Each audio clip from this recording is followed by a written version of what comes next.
আজ আমরা একাদশ শ্রেণীর 2024 সালে যে সমস্ত শিক্ষার্থী পরীক্ষা দেবে তাদের জন্য আমি একটি শর্ট সাজেশন করেছি 40 নম্বরের ব্রড প্রশ্ন।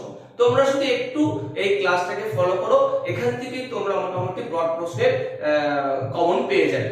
দেখো, প্রথম যে চ্যাপ্টারটা আমাদের রয়েছে পাশ্চাত্য দর্শনের জ্ঞানের উৎস, স্বরূপ ও তত্ত্ব।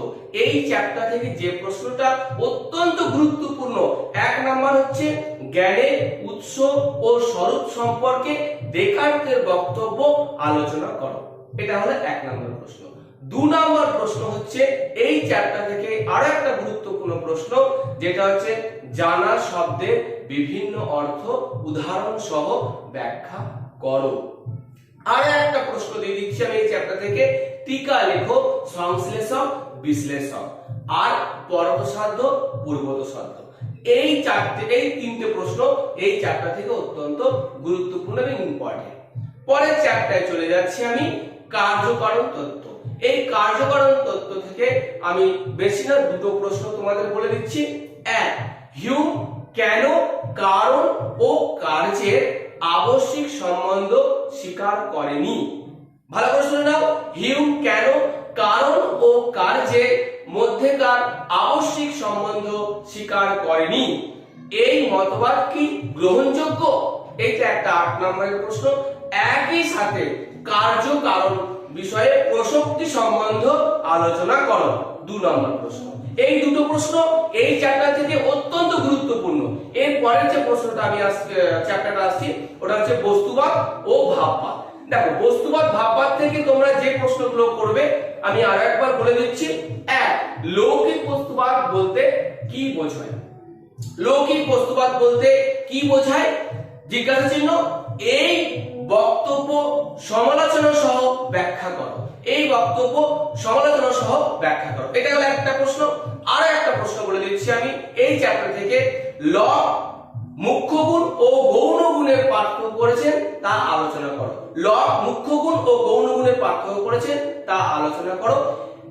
বার্কলে কিভাবে পার্থক্যটা সমালোচনা করেছেন তা ব্যাখ্যা করো। বার্কলে কিভাবে এই পার্থক্যের সমালোচনা করেছেন তা ব্যাখ্যা করো। পরের চ্যাপ্টারে চলে আসছে আমি ন্যায় দর্শন, অত্যন্ত গুরুত্বপূর্ণ একটি চ্যাপ্টার, যেখানে ইম্পর্টেন্ট প্রশ্নগুলি একটা হচ্ছে লৌকিক সন্নিকর্ষ কি? জিজ্ঞাসা ছিল বিভিন্ন প্রকার লৌকিক সন্নিকর্ষ উদাহরণ সহ ব্যাখ্যা করো। 2 নম্বর প্রশ্ন এই চ্যাপ্টার থেকে অত্যন্ত গুরুত্বপূর্ণ, পঞ্চ অবয়বী ন্যায় কি? পঞ্চ অবয়বী ন্যায় কি? পঞ্চ অবয়বী ন্যায়ের অবয়বগুলির প্রয়োজনীয়তা উল্লেখ করো। পঞ্চ অবয়বী ন্যায় কি? পঞ্চ অবয়বী ন্যায়ের প্রয়োজনীয়তাগুলি উল্লেখ করো। এই চ্যাপ্টার থেকে আরেকটা গুরুত্বপূর্ণ প্রশ্ন, অনুমান কি? স্বার্থ অনুমান এবং পরার্থ অনুমানের পার্থক্যগুলি আলোচনা করো। শেষ চ্যাপ্টার আমাদের সমসাময়িক ভারতীয় দর্শন, যেখানে অত্যন্ত গুরুত্বপূর্ণ যে প্রশ্নটা আছে, 1 নম্বর প্রশ্ন, বিবেকানন্দ কিভাবে নিষ্কাম কর্মের ব্যাখ্যা করেছেন? বিবেকানন্দ কিভাবে নিষ্কাম কর্মের ব্যাখ্যা করেছেন? একই সাথে সকাম কর্ম এবং নিষ্কাম কর্মের মধ্যে পার্থক্য উল্লেখ করো। 2 নম্বর প্রশ্ন এই চ্যাপ্টার থেকে, মানবতাবাদ কি? মানবতাবাদ কি? রবীন্দ্রনাথ মানবতাবাদ সম্পর্কে কি আলোচনা করেছে ব্যাখ্যা করো। রবীন্দ্রনাথ কিভাবে মানবতাবাদ দৃষ্টিকে ব্যাখ্যা করেছে তা আলোচনা করো।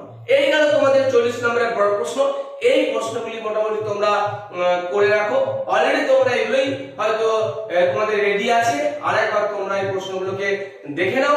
এগুলোই তোমাদের 2024 এর জন্য অত্যন্ত গুরুত্বপূর্ণ।